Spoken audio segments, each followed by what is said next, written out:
मुरली पढ़ना है, अव्यक्तवाणी पढ़ना है? नहीं, अव्यक्तवाणी आई शिवरात्रि की। अव्यक्तवाणी पढ़ना है या मुरली पढ़ना है? अव्यक्तवाणी पढ़ना है। अव्यक्तवाणी पढ़ना। अच्छा,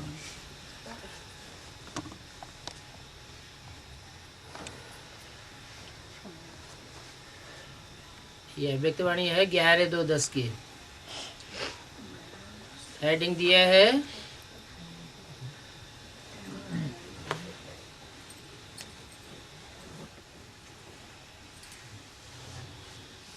शिव बाबा के जन्मदिन पर क्रोध रूपी आक का फूल बाप दादा को अर्पण कर दर्पण बनो।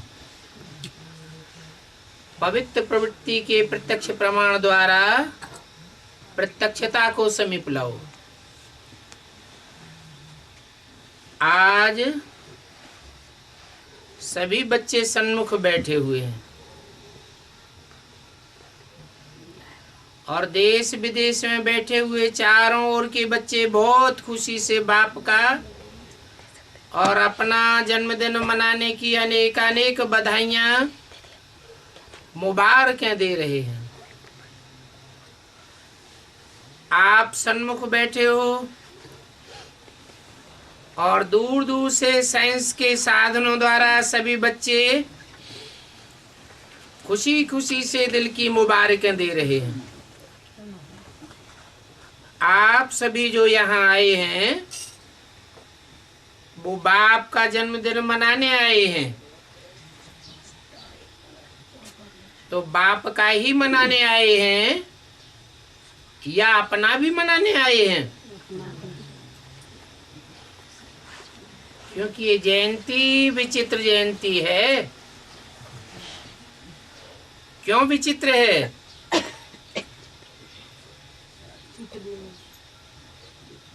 नहीं, बाप का जन्म और बच्चों का जन्म साथ साथ है।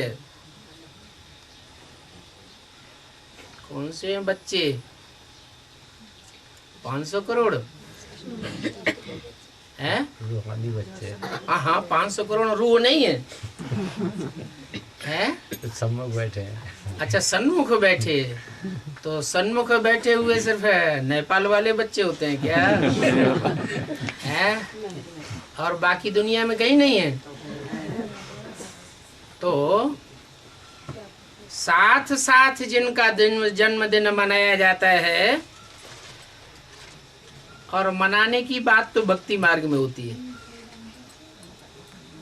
यहाँ तो संगम युग में प्रैक्टिकल जन्म होता है। तो बाप और बच्चों का साथ साथ जो जन्म है, सारे कल्प में ऐसी जयंती होती नहीं है। तो बताओ कौन कौन बच्चे हैं जिनका बाप की जयंती के साथ साथ जन्मदिन है? जो बाप की जयंती सो बच्चों की जयंती है।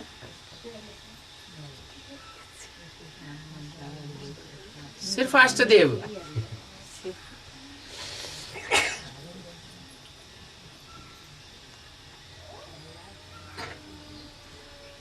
ऐसे तो बाबा कहते हैं कि मैं जब आता हूं तो अकेला नहीं आता हूं। अकेला आता हूं? परम धाम से जब मैं आता हूं तो अकेला आता हूं? नहीं।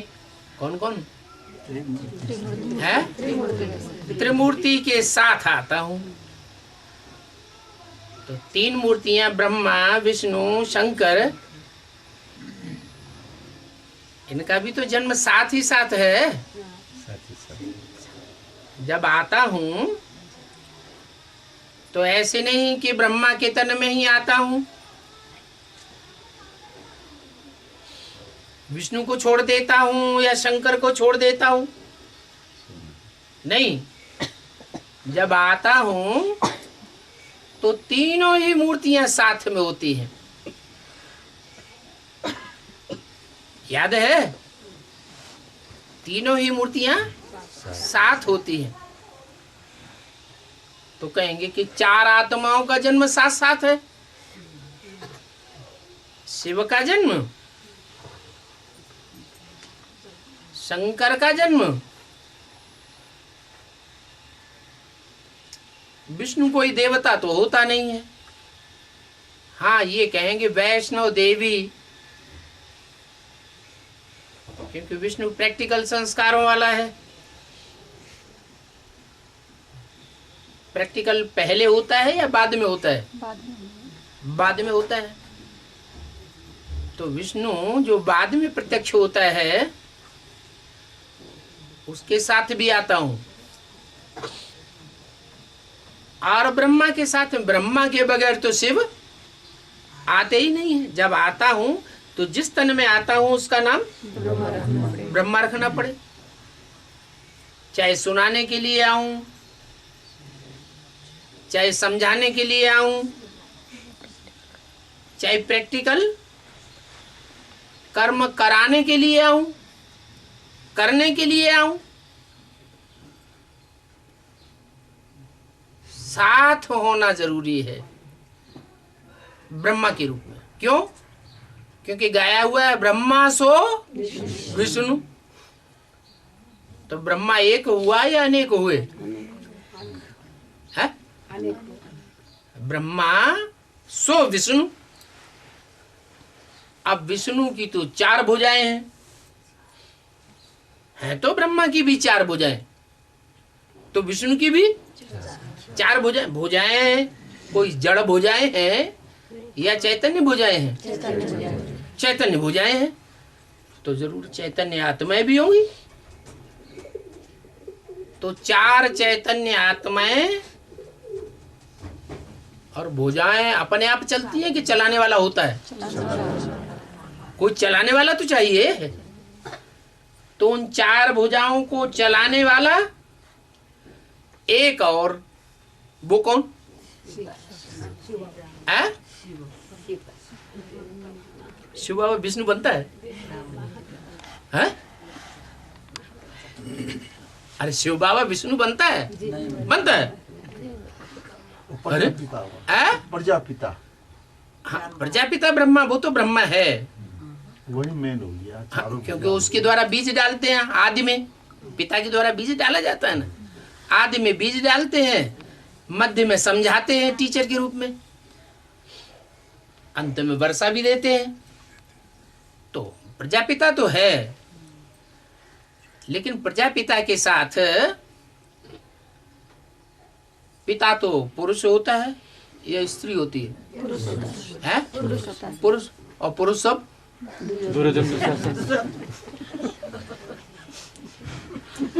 ब्रजमान भाई जरूर जोर से बोलते हैं, पक्का अनुभव कर लिया क्या?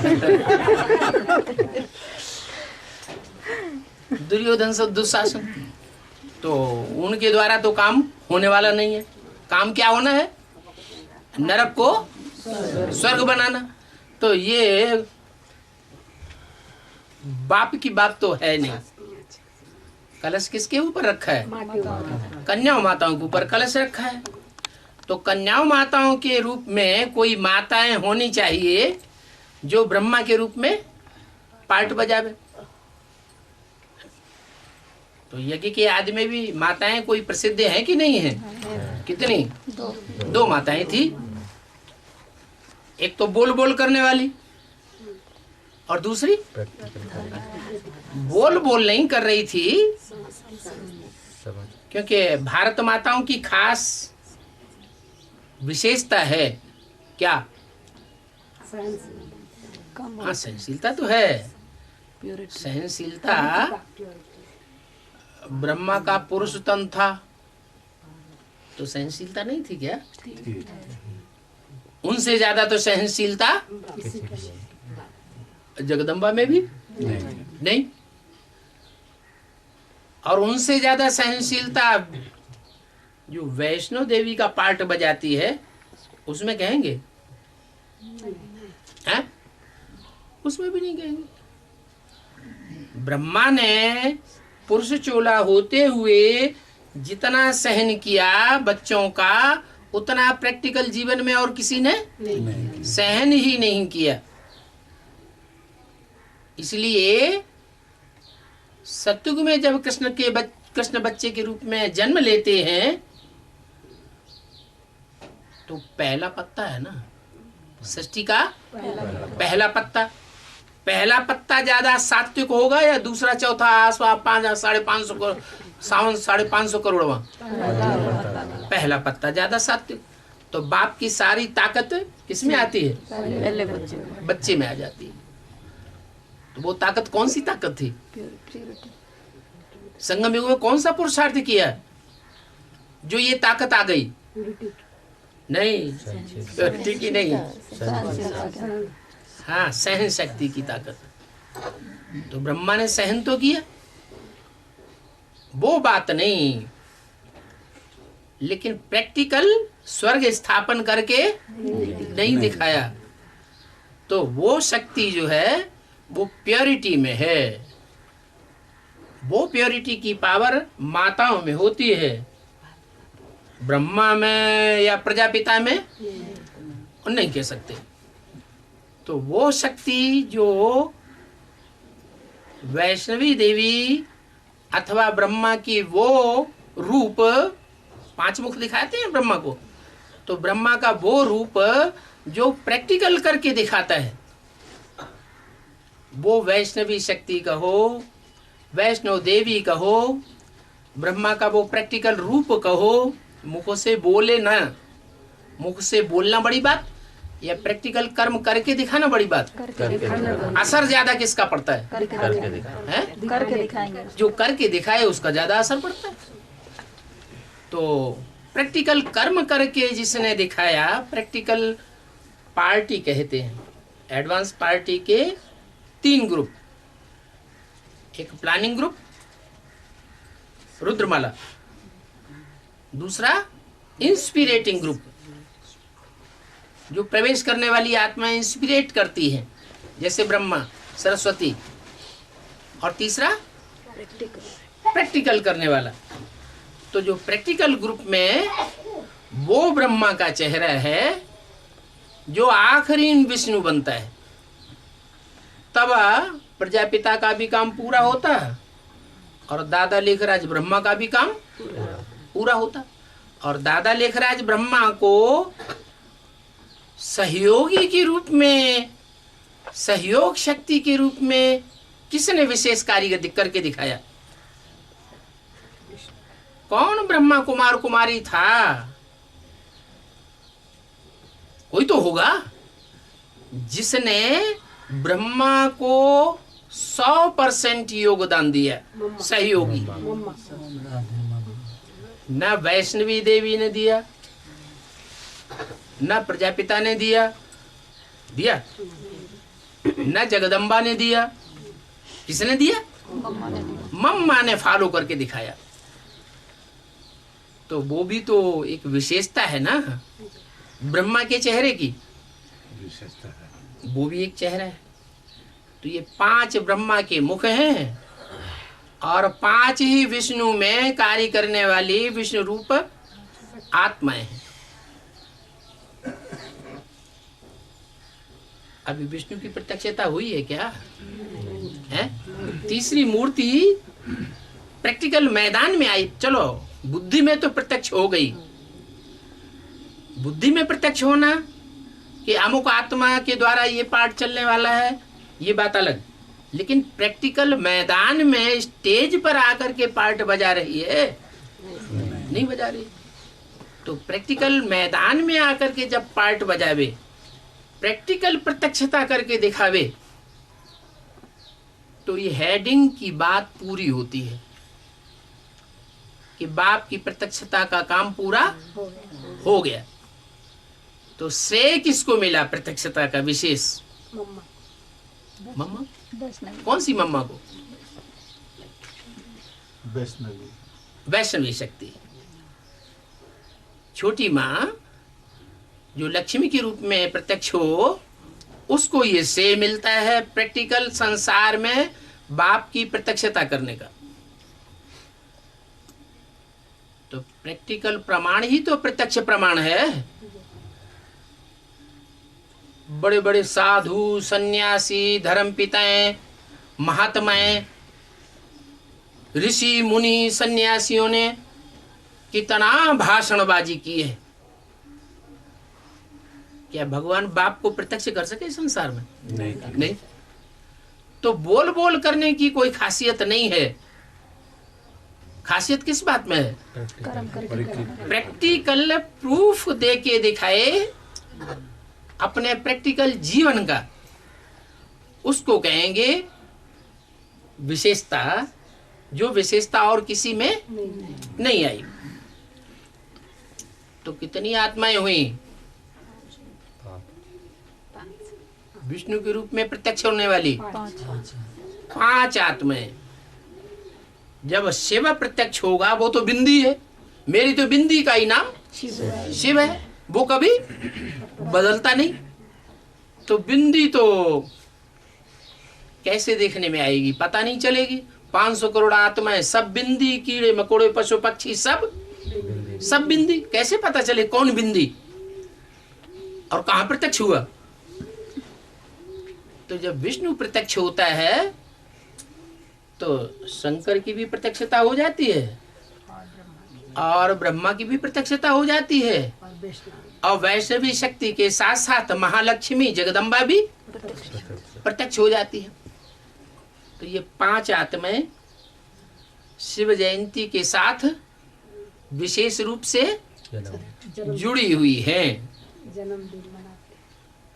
ये तो एक स्वरूप हो गया जिसको भक्ति मार्ग में मानते हैं भगवान विष्णु। जितने भी अवतार हुए तो किसके अवतार मानते हैं? विष्णु के अवतार। चाहे राम का अवतार हो तो कहेंगे विष्णु का अवतार, चाहे कृष्ण का अवतार हो तो क्या कहेंगे? विष्णु का अवतार। तो वो तो भगवान हो गया, लेकिन भगवान को फिर प्रत्यक्ष करने वाले कौन?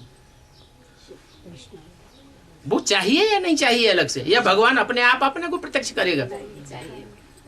है वैष्णवी शक्ति देखो, जितना श्रेष्ठ होता है कोई तो वो अपनी बढ़ाई अपने मुंह से नहीं करता। ये श्रेष्ठता की बात है। अपने को दूसरों का उमंग उत्साह बढ़ाने के लिए अपने को नीचा करना और दूसरों को बाबा भी आके क्या कहते हैं? बच्चे, I am your most obedient servant. मैं तुम्हारा सर्वेंट हूं। तो नीचा करके दिखाया, ऊंचा करके दिखाया? नीचा करके दिखाया। तो ये श्रेष्ठता जो है वो विष्णु के रूप में प्रत्यक्ष होने वाला जो स्वरूप है वो नहीं करता। कौन है? नहीं, वो तो स्वयं ही विष्णु में शामिल हैं। बच्चे कौन बच्चे हैं? वो बच्चे कौन हैं? जो विष्णु रूप में प्रत्यक्ष होने वाले बाप की प्रत्यक्षता करते हैं। 8 रत्न। हैं? 8 रत्न। कौन 8? अष्टरत्न।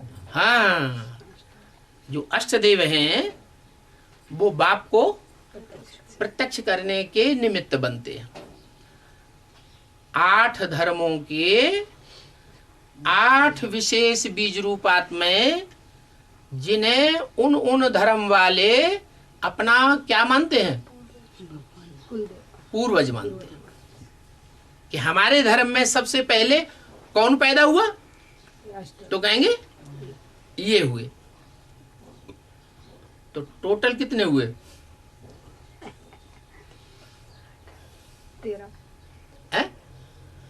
13 काम हुए। अच्छा, शिव ज्योति बिंदु को मिला के 12 हुए। नहीं, हाँ, 7 बाप को छोड़कर। बाप तो हीरो है, अष्टदेव में पहला है, देव देव महादेव है। उसको छोड़ के 7 और धर्मों के बीज हुए ना, और धर्मों के पूर्वज हुए हैं। तो पक्के सूर्यवंशी, लेकिन फिर भी नंबरवार तो है ना। तो नंबरवार होने के कारण वो और धर्मों के बीज साबित हो जाते हैं। तो 7 वो और 5 विष्णु के रूप धारण करने वाली आत्माएं। कितने हुए? 12। और एक शिव बाबा।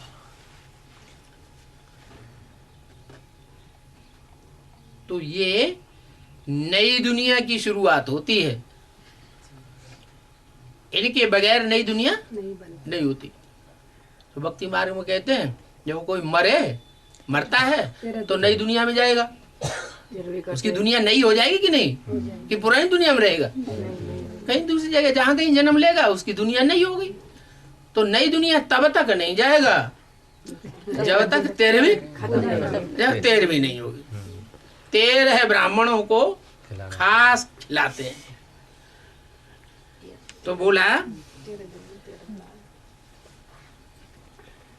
ये विचित्र जयंती है, ऐसी जयंती सारे कल्प में कभी नहीं होती। कैसी जयंती? जो बाप की जयंती और बच्चों की जयंती साथ साथ हो। कभी होती है? बाप भी पैदा हो गया और उसी दिन बच्चा भी पैदा हुआ। तो ये जयंती सिर्फ मना ली। कौन सी तारीख की शिवरात्रि थी? 11 फरवरी की। तो ये जयंती सिर्फ मनाई है या प्रैक्टिकल हुई है? मनाई है।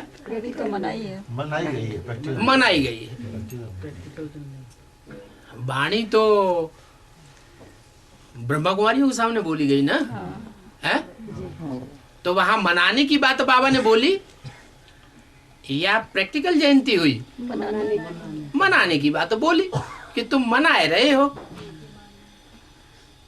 तो मनाई बाद में जाती है और प्रैक्टिकल पहले होती है।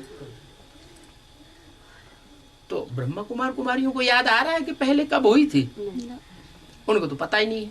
अच्छा, एडवांस पार्टी वालों को पता है कि ये जयंती कब होती है?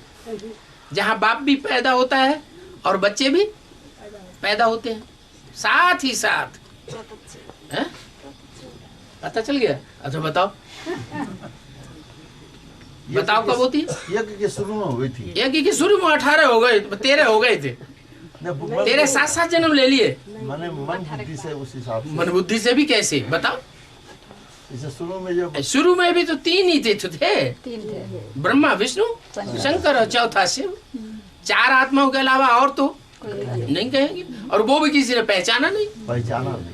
भाई जयंती जब जन्म होता है, बच्चा जन्म लेना माने प्रत्यक्ष होना संसार में। तो जब बच्चा बाहर आता है प्रत्यक्ष होता है। पहले गुप्त था, पहले गर्भ में गुप्त था, फिर बाद में प्रत्यक्ष हुआ, संसार के सामने आ गया तो जयंती बनी। जयंती माना क्या? संसार के सामने आना। जयंती माने जीव में आत्मा जीवन में आ गई शरीर के साथ, तो प्रत्यक्ष हो गई। तो दुनिया वालों ने ढोल मजीरा बजाना शुरू किया कि हाँ भाई आ गई। तो ऐसी जयंती जो सारी दुनिया को पता चले कि हमारा बाप आ गया, वो सिर्फ मना ली है। अभी प्रैक्टिकल में वो जयंती हुई नहीं है। मनाने वाले मनाते भी हैं और फिर शिव जयंती पर झंडा लहराए देते हैं त्रिमूर्ति का।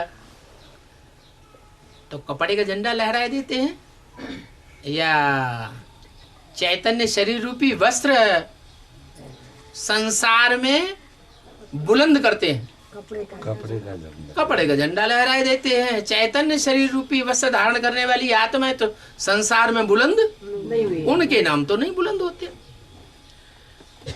तो पूछा, बाप दादा सभी बच्चों से पूछ रहे हैं कि आप सभी बाप को बधाइयां देने आए हो, बाप से बधाइयां लेने आए हो? हा? बधाई कब दी जाती है? जब जन्म हो जाए, जब काम होता है, कोई खुशी का काम होता है, तभी बधाइयां दी जाती है ना। तो देने आए हो या लेने आए हो? दोनों आए। झूठ है, खुशी हुई नहीं। प्रैक्टिकल बाप ने जन्म लिया नहीं, बधाइयां देने आ गए। अरे अभी समझ में नहीं आया? जन्म हुआ या नहीं हुआ बाप और बच्चों का? हुआ। लो कब हुआ? उन ब्रह्मा कुमार कुमारियों ने तो दुनिया वालों को नकल कर ली कि देखो शिवरात्रि जो है वो माघ मास में, फाल्गुन मास में त्रयोदशी को होती है, तो दुनिया वाले मनाते हैं तो हम भी मनाना शुरू कर दिया। अभी तक भी मनाते चले आ रहे हैं। बाप दादा ब्रह्मा के जो पाठ चलता है गुलजार दादी में, वो भी तो बच्चा बुद्धि आत्मा है ना, वो भी उनकी रह में ला रही। हाँ बच्चे, शिव जयंती हो गई क्या? तो मनाने आए हो ना? तो पूछा कि बाप से बधाइयां लेने आए हो या देने आए हो? क्या करने आए हो? हाँ? बधाइयां लेने आए हो। बाप का ही जन्म हुआ, अब बाप से ही बधाइयां लेने आए। बाप दादा अकेला कुछ नहीं करता, क्योंकि जन्म लेते बाप दादा ने जन्म लेते ही यज्ञ रचा।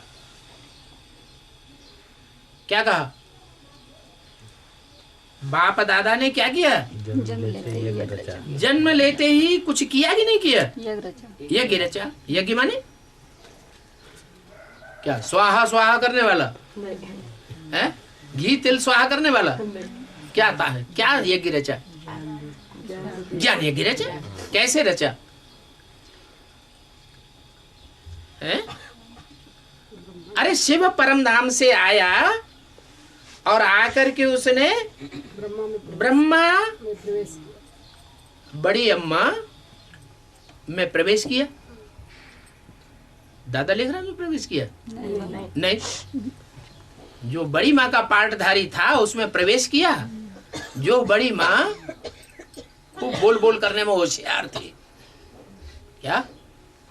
बोल बोल करने में खूब होशियार थी। उसके सामने किसी की कोई की भी बोलती नहीं चलती, सबकी बोलती बंद हो जाती है।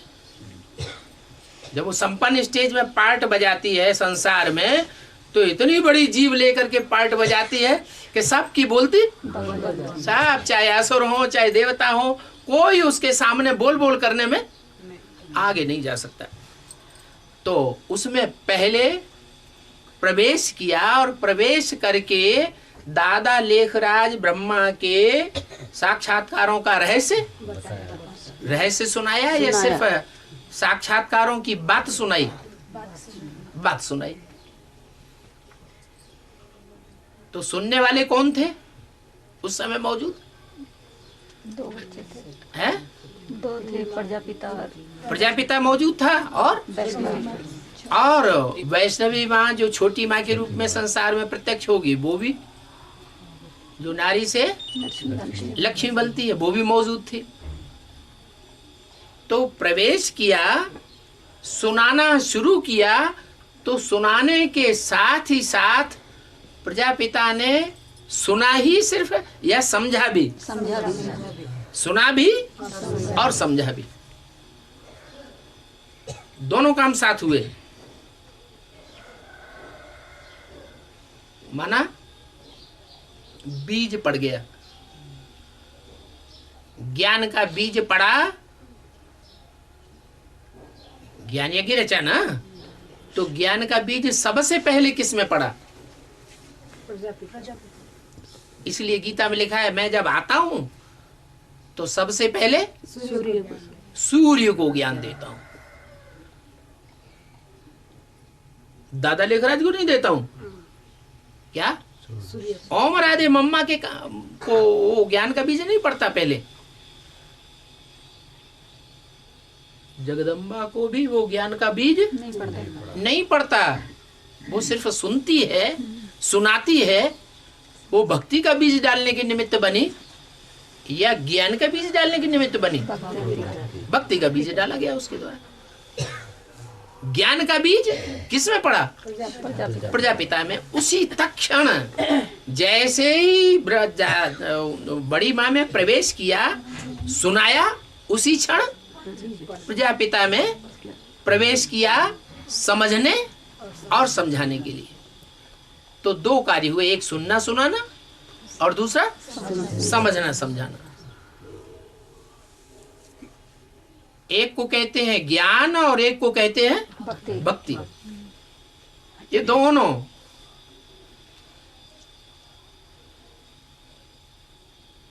ज्ञान में भी ताकत और भक्ति में भी ताकत।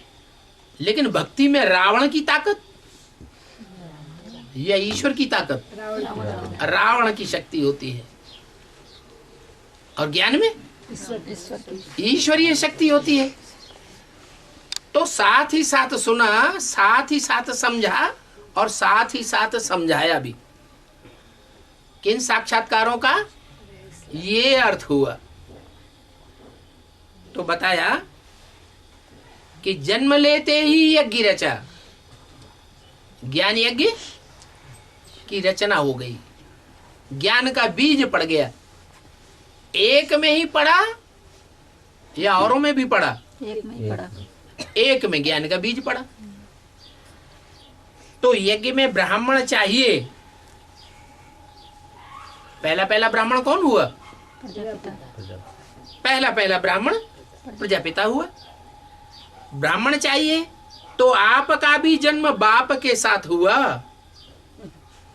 इसका मतलब जब प्रजापिता में ज्ञान का बीज पड़ा तो जो दो माताएं थी साथ में, उनमें ज्ञान का बीज नहीं पड़ा। पड़ा? नहीं पड़ा। फिर पहले किस में पड़ा है? अरे कोई तो बच्चे होंगे जिनमें ज्ञान का बीज पड़ा है? छोटी माँ में पड़ा। उन्होंने समझा कि बाप कौन था? नहीं समझा। अगर समझा होता तो दादा लेकर आज ब्रह्मा का साथ देती या प्रजापिता के साथ जाती? किसका साथ देती? प्रजापिता का देती। अरे ब्रह्मा बाबा तो उनके छोटे भाई थे। उनके साथ रहना कोई बड़ी खास बात नहीं। बहन होती है या तो भाई के घर में रहती है या तो पति के पास रहती है। लेकिन क्या उनकी बुद्धि में ये बैठा कि यज्ञ पिता कौन? नहीं। न उनकी बुद्धि में बैठा, न बड़ी माँ की बुद्धि में बैठा। तो फिर किसकी बुद्धि में बैठा? प्रजापिता। वो तो अंदर की बात अंदर ही रही ना, बाहर आनी चाहिए ना। छोटी माँ गीता माता। अगर उनकी बुद्धि में बैठा होता तो इनका साथ क्यों देती दादा लेखराज का? फिर तो किस पक्ष में जाती? दो पार्टियां हो गई। एक ओम मंडली जो कही गई, उसमें एंटी ओम मंडली दूसरी पार्टी थी। झगड़ा हो गया ना यज्ञ के आदि में। तो जो झगड़ा हुआ, उस झगड़े में सूर्यवंशी आत्माएं तो सारी बाप के साथ चली गई। तो न वैष्णवी गई न जगदम्बा गई। बच्चे गए, सूर्यवंशी बच्चे गए। तो जो सूर्यवंशी बच्चे बाप के साथ गए, उनकी बुद्धि में ज्ञान था तब तो गए। नहीं, उनमें कुछ बच्चे ऐसे होंगे नेता के रूप में पार्ट बजाने वाले, जिनके पीछे पीछे हुजूम गया हो। तो वो बच्चे कौन थे? अष्टदेव होंगे वही। अष्टदेव माना प्रजापिता के कोई दोस्त हो, मित्र हो, संबंधी हो, उनको पहले बताया। उनमें ज्ञान का बीज पहले पड़ा। तब ये बात बोली कि बाप दादा अकेला कुछ नहीं करता। अकेला माने शरीर के साथ या बिना शरीर के अकेला? शरीर के साथ अकेला कुछ नहीं करता, क्योंकि जन्म लेते ही यज्ञ रचा। रचा माने रचना हुई ना। तो एक रचयिता और रचना भी चाहिए। रचना अनेक हो सकती है, रचयिता एक होता है। तो यज्ञ रचा, तो यज्ञ में ब्राह्मण चाहिए। तो आपका भी जन्म बाप के साथ हुआ। आपका भी जन्म बाप के साथ हुआ। जब ये बोला ब्रह्मा बाबा ने गुलजार दादी के मुख से, तो उनकी बुद्धि में कोई बच्चे हैं या नहीं है? नहीं या झूठा ही बोल दिया? है। माना ब्रह्मा बाबा झूठ बोलता है, माता जी बोल रहे हैं बाबा झूठ बोलता है। कोई थे ही नहीं बच्चे, ऐसे ही बोल दिया। हाँ थे, कौन थे? वहां कोई बैठे थे? वहां माउंट आबू में कोई बच्चे बैठे थे जिन्होंने बाप के साथ जन्म लिया? यज्ञ रचा, तो यज्ञ रचने के साथ साथ जिन बच्चों का जन्म हुआ, कोई बच्चे वहां बैठे थे शिवरात्रि के दिन? नहीं थे। नहीं बैठे थे। फिर किससे बोला? हाँ? सूक्ष्म इमर्ज करके बच्चों को हाँ, इमर्ज किया। ये कह सकते हैं जैसे शिव बाबा ब्रह्मा के तन में बैठ करके इमर्ज करते थे, वैसे ब्रह्मा बाबा की बुद्धि में भी इमर्ज इमर्ज हुआ। अच्छा, आपका भी जन्म बाप के साथ हुआ। किसका इमर्ज, किसको इमर्ज किया? अष्ट देवों को। उन अष्ट देवों को इमर्ज किया, क्योंकि बाप दादा ने अष्ट देवों में से 2 को तो पहले ही प्रत्यक्ष कर दिया, किया कि नहीं? कर दिया। है? एक सूर्यवंशी बाप चंद्रवंशी माँ। नहीं, और एक माँ है। चंद्रवंशी माँ। हाँ, चंद्रवंशी माँ कहें, चंद्रवंशियों की पूर्वज कहें, लेकिन हैं तो सब सूर्यवंशी 8 हुई। तो बोला इस बात का यादगार कि बाप के साथ बच्चों का जन्म होता है, भक्ति में भी शिवरात्रि मनाते हैं। तो साथ में अकेले शिव की पूजा नहीं करते, शिव के साथ शालिग्रामों की भी पूजा करते हैं। और शालिग्रामों को हाथ पांव नाक आंख कान दिखाए जाते हैं क्या? हैं? नहीं होते। देवताओं को तो हाथ नाक पूरी इंद्रियां मूर्ति के रूप में दिखाई जाती हैं, शालिग्रामों को नहीं दिखाते। क्यों? निराकार स्वरूप। हाँ, उन्होंने ऐसी प्रैक्टिस की है राजयोग की, कि उस राजयोग की प्रैक्टिस में वो अपने शरीर और शरीर की इंद्रियों को भूल जाते, जैसे कि है ही नहीं। कान होते हुए भी नहीं सुनते। क्या नहीं सुनते? दुनिया ग्लानि करती है ज्ञान में चलने वालों की, करती है कि नहीं? करती है। वो कान पर नहीं धरते, सुनते ही नहीं। वो सुनने के लिए नहीं चाहते। सुनते हुए भी नहीं सुनना, देखते हुए भी नहीं देख। दुनिया में कितने खराब खराब काम हो रहे हैं, आंखों से देखने में तो आ जाते हैं। कोई बहुत गंदा काम आंखों से कोई देख लेता है, तो फिर वो याद आता रहता है। कोई काम करेगा, पूजा करेगा, ये करेगा, वो करेगा, बाबा को याद करने बैठे तो वो भी याद आता है। तो इसका मतलब देख लिया और दिल में रख लिया। तो वो जो शालिग्राम है, वो ऐसी प्रैक्टिस करते हैं याद की कि आंखें होते हुए भी नहीं देखते। क्या आंखें बंद कर लेते हैं? आंखें बंद नहीं करते, कान बंद नहीं करते। जैसे मुसलमान कान बंद कर ले, भगवान को याद करेंगे, अल्लाह मियाँ को, अल्लाह अकबर। तो क्या कान बंद करने से क्या ज्ञान की बातें सुनाई नहीं पड़ेंगी? है? नहीं सुनाई पड़ेंगी। कब तक 24 घंटे बंद कर किए रहेंगे? अरे संसार में भगवान प्रत्यक्ष होगा तो इस्लामियों को पता नहीं चलेगा, मुसलमानों को पता नहीं चलेगा? चलेगा ना। तो कानों से सुनेंगे तभी तो पता चलेगा, सुनना तो पड़ेगा। तो बोला शालिग्रामों की पूजा इसलिए होती है कि वो इंद्रियां होते हुए भी जैसे कि इंद्रियां है ही नहीं, ऐसी स्टेज धारण कर लेते हैं, तब उनकी पूजा होती है। काहे की पूजा होती है? काहे की पूजा होती है?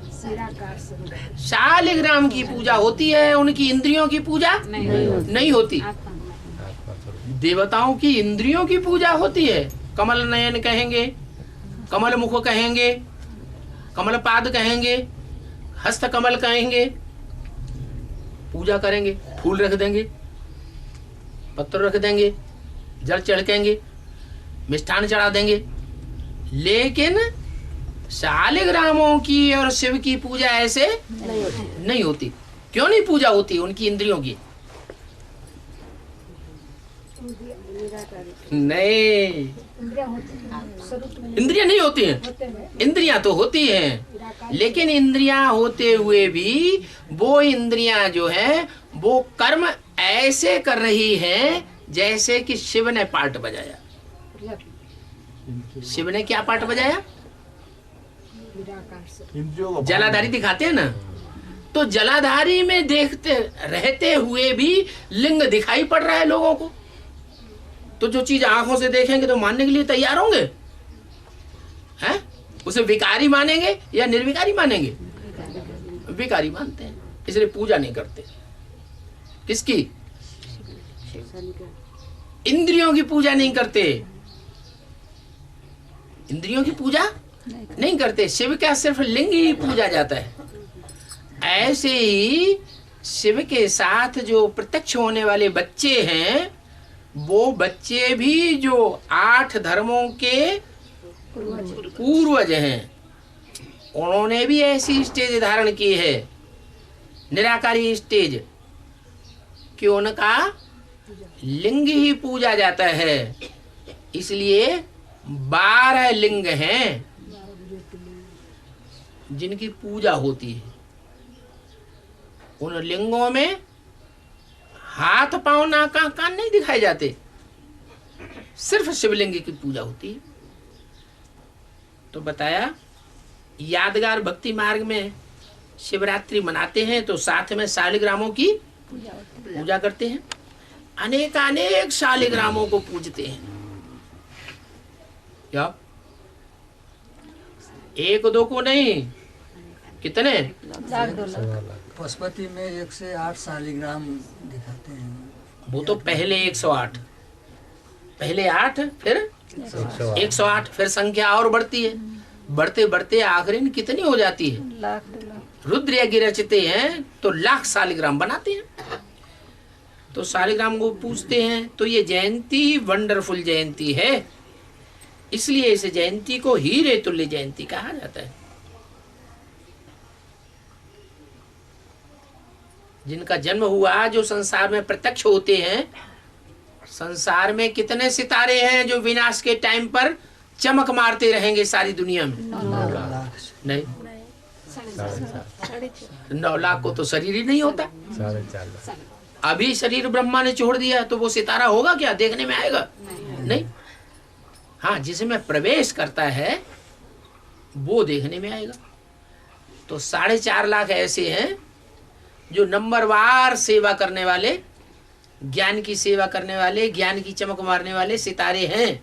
उनमें भी 1 लाख विशेष आत्माएं हैं जो खास चमक मारने वाली हैं। इसलिए जब भी रुद्र यज्ञ रचेंगे तो कम से कम 1 लाख शालिग्राम जरूर बनाएंगे। 50,000 हो गए चंद्रवंशी और 50,000 हो गए सूर्यवंशी। तो बाप दादा सभी साथी बच्चों को पदम गुना बाहों के हार के बीच पदम गुना मुबारक दे रहे हैं। ये मर्ज करके दे रहे हैं या सन्मुख बैठे हैं? इमर्ज करके दे रहे हैं। ये भी बाप और बच्चों की अति दिल के प्यार की निशानी है। बाप दादा का बच्चों से वायदा है। क्या वायदा है? साथ रहेंगे। साथ रहेंगे क्या मतलब? परमधाम में रहेंगे। बी के लोग क्या समझते हैं? हम सूक्ष्म वतन में बाप दादा के साथ रहेंगे, और सूक्ष्म वतन में बाप है ही नहीं। शिव बाप सूक्ष्म शरीर धारण करता है क्या? और उसको तो सूक्ष्म शरीर ही नहीं है, वो तो अकर्ता है। जो अकर्ता होता है उसका सूक्ष्म शरीर बनता ही नहीं। सूक्ष्म शरीर उनका बनता है जो कर्ता धरता है। कर्म करेंगे तो सूक्ष्म में स्मृति रहेगी। वो तो सदैव करता है, उनका पार्ट सूक्ष्म वतन में है ही नहीं, वो तो साकार वतन में आता है, या तो परमधाम में निराकारी स्टेज में रहते हैं।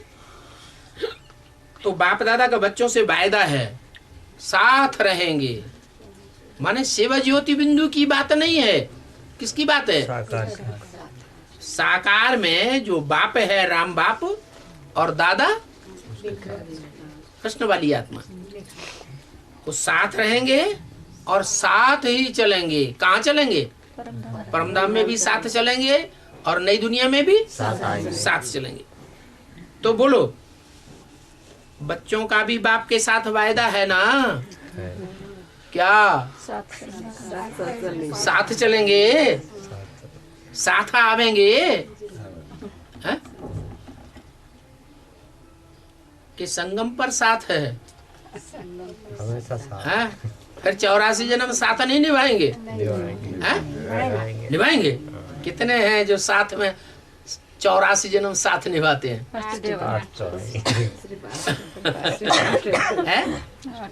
8 ही है। 8 तो राजा क्वालिटी की आत्मा है, और राजा होगा तो यथा राजा तथा प्रजा साथ में नहीं होगी। प्रजा भी वैसे ही होती है बाबा।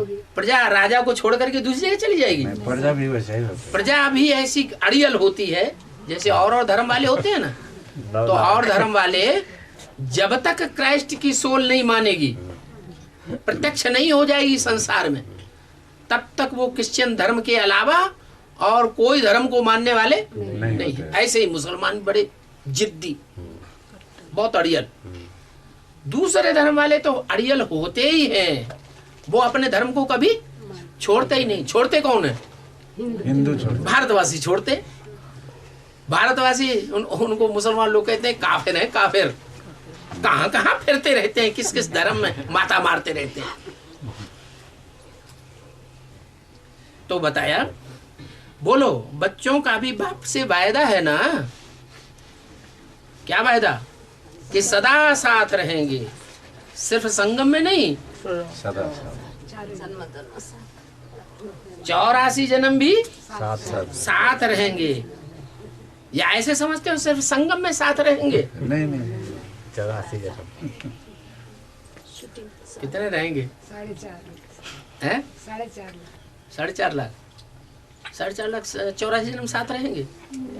उनमें दूसरे धर्म की नहीं है, दूसरे धर्म की बीज रूप आत्माएं नहीं है, है तो है?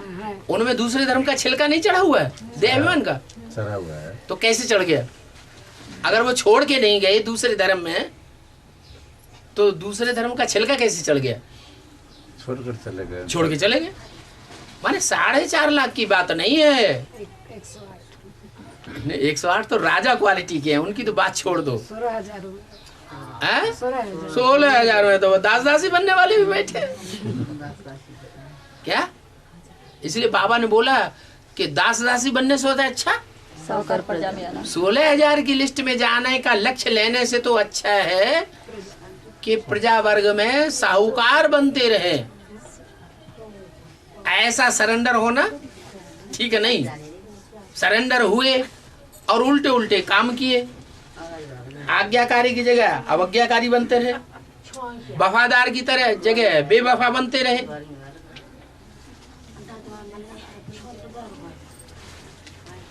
तो ठीक नहीं है। ऐसा सरेंडर होने से फायदा नहीं। बेवफा बनेंगे तो दास दासी बनेंगे या राजा बनेंगे? राजा बनेंगे, दास दासी बनेंगे।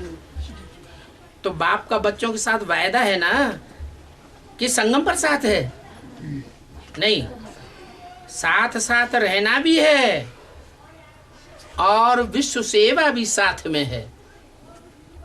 पार्शियलिटी नहीं होनी चाहिए। क्या कि हम तो अरब देश की सेवा करेंगे या हम तो अफगानिस्तान पाकिस्तान की सेवा करेंगे, हिंदुस्तानियों को नहीं पूछेंगे। हम तो चीन की जापान की सेवा करेंगे, तिब्बत की। वो बौद्ध धर्म है, वो हमारा अपना धर्म है। हम औरों को तरजीह नहीं देंगे। तो बाप का साथी हुआ या कोई खास धर्म का साथी हुआ? धर्म का साथी। कोई खास धर्म का साथी विश्व कल्याणकारी हुआ या देश कल्याण, छोटे मोटे किसी राज्य या देश का कल्याणकारी हुआ, देश का कल्याण, तो रहना भी साथ में है और फिर उड़ना भी साथ में है। क्या जो विश्व सेवा में विश्व पिता के साथ साथ रहेंगे वो ही साथ साथ उड़ करके परमधाम भी जावेंगे और साथ में नई दुनिया में भी आवेंगे। तो बोलो, आपका भी वायदा है ना कि साथ रहेंगे, साथ चलेंगे और ब्रह्मा बाप के साथ विश्व पर राज्य करेंगे। क्या किसी एक देश पर राज्य नहीं करेंगे, सारे विश्व पर राज्य करेंगे। कब? सत्ययुग त्रेता द्वापर काल में? संगम युग में ही ऐसा समय आने वाला है जो विश्व पिता के सदा साथ रहने वाली आत्माएं, चाहे राज परिवार की हो और चाहे प्रजावर्ग की हो, ऐसी सूर्यवंशी आत्माएं बाप के साथ साथ राज्य करने वाली, यथा राजा तथा प्रजा। यह विश्व पिता अपनी प्रजा के मत को छोड़ करके काम करेगा? है? नहीं, वो तो सारी जनरेशन ही ये खासियत है। ऐसे ज्ञानी होंगे कि जो बाप का काम सो बच्चों, जो बाप की बात सो हमारी बात, जो बाप का मत सो हमारा मत। तो पक्का वायदा है। यही विशेषता इस शिव जयंती की है। क्या? साथ रहेंगे, साथ चलेंगे, सब कुछ सारे जन्म साथ निभाएंगे। बाप दादा ने अमृत वेले से देखा कि भिन्न भिन्न स्थान के बच्चे बहुत ही खुशी से मुबारक बधाइयां भेज रहे थे। आप तो अभी सन्मुख बधाइयां दे रहे हो और ले भी रहे हो, तो देना और लेना साथ में है। कितने भाग्यवान भगवान के बच्चे हैं जो सन्मुख बर्थडे मनाए रहे हैं। क्या? सन्मुख बर्थडे मनाए रहे हैं। सभी के चेहरे खुशनुमा खुशी में उड़ते हुए दिखाई दे रहे हैं। एक तरफ बाप दादा बच्चों के भाग्य को देख रहे हैं और दूसरी तरफ भक्तों को भी देख रहे हैं। वो अभी तक पुकार रहे हैं, आओ, और आप साथ में मनाए रहे हो। वो पुकार रहे हैं और आप मनाए रहे हो। बाप दादा ने देखा भक्तों की अनुभूति भी कोई कम नहीं है। जो प्रैक्टिकल में आप कर रहे हो उसका यादगार के रूप में कितनी अच्छी विधि से उन्होंने यादगार बनाया हुआ है। आपने व्रत लिया तो उन्होंने भी व्रत का यादगार बनाया। कि उन्होंने व्रत नहीं लिया? कौन सा व्रत लिया? अंतर है कुछ कि नहीं? अंतर है। क्या अंतर है? आपने विकारों को त्यागने का व्रत लिया क्या? और उन्होंने स्थूल खाने पीने की, भोग करने की स्थूल चीजों का व्रत ले लिया। वो एक दिन या थोड़े समय के लिए व्रत रखते हैं और आपने कौन सा व्रत रखा है? सदा दिन। सभी ने बाप के आगे व्रत रखने का वचन लिया है ना। आपने बाप से खुशी खुशी व्रत लिया है कि जबरदस्ती निश्चय पत्र पर लिखवाया गया? खुशी खुशी व्रत लिया है कि बाबा हम इस पूरे जन्म के लिए, ब्राह्मण जन्म के लिए व्रत धारण करेंगे। व्रत धारण किया है ना? कौन सा व्रत धारण किया है? जीवन भर पवित्रता का व्रत धारण किया है। एक जन्म का व्रत लिया है, लेकिन एक जन्म पवित्रता का व्रत आपका स्थायी हो जाएगा 21 जन्म के लिए। क्या 21 जन्म के लिए आपका स्थायी हो जाएगा, सबका नहीं हो जाएगा। सबका है सन्मुख गए कहाँ? माउंट आबू में। हाँ, यहाँ उनका सबका स्थायी हो जाएगा। और अंदर से कुछ शंका आती हो, अनिश्चय आता हो, अंदर से विपरीत संकल्प आते हो, दिल खराब होता हो, तो वो सन्मुख कहें? उनको थोड़े ही सन्मुख कहेंगे। तो बोला आपका पवित्रता का व्रत 21 जन्म चलेगा। जो विश्व सेवा में बाप के साथ हैं और जो विश्व सेवा में बाप के साथ ही नहीं रहेंगे, उनका 20 जन्म चलेगा, कम चलेगा। किसी का 1 जन्म भी चलेगा, किसी का वो भी नहीं चलेगा।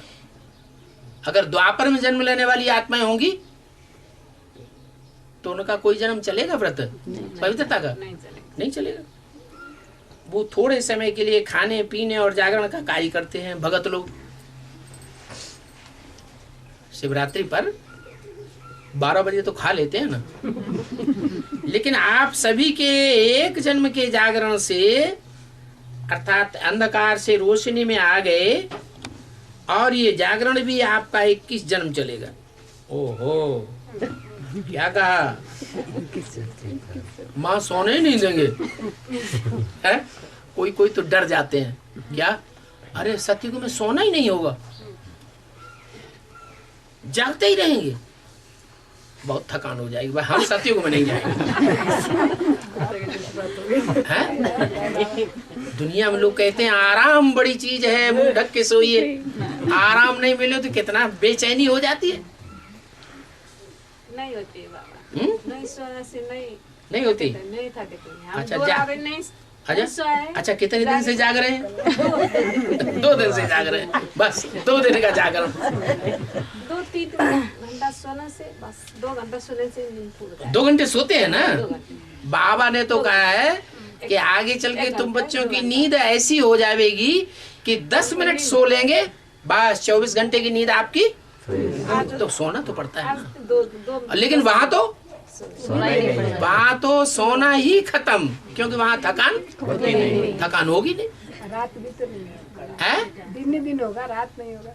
हाँ, दिन ही दिन होगा, लेकिन दिन ही दिन होते हुए भी क्या, अगर दिन ही दिन हो जाए, आजकल की दुनिया में तो ऐसी चकाचौंध है कि 24 घंटे दिन ही दिन दिखाई पड़ता है। कहीं कहीं नहीं दिखाई पड़ता है। क्लबों में चले जाओ, दिन में तो दिन रहता ही है, और रात में सारी रात दिन ही दिन रहता है, एकदम चकाचौंध। तो वहाँ आराम नहीं करते हैं, सोते नहीं है वो लोग, हैं? वहाँ सारी रात जगेंगे तो सारा दिन घर में जाके सोएंगे। तो सोना तो पड़ता है ना, लेकिन सतयुग में सोएंगे ही नहीं। क्यों नहीं सोएंगे? थकान नहीं होगा। क्योंकि इंद्रियों से ऐसा कोई काम करेंगे ही नहीं जो शक्ति क्षीण हो जाए। शक्ति क्षीण होती ही नहीं इंद्रियों की। अनंत काल तक, 21 जन्मों तक आपकी शक्ति अक्षुण्ण बनी रहती है। तो सोने की बात ही नहीं। ओम शांति।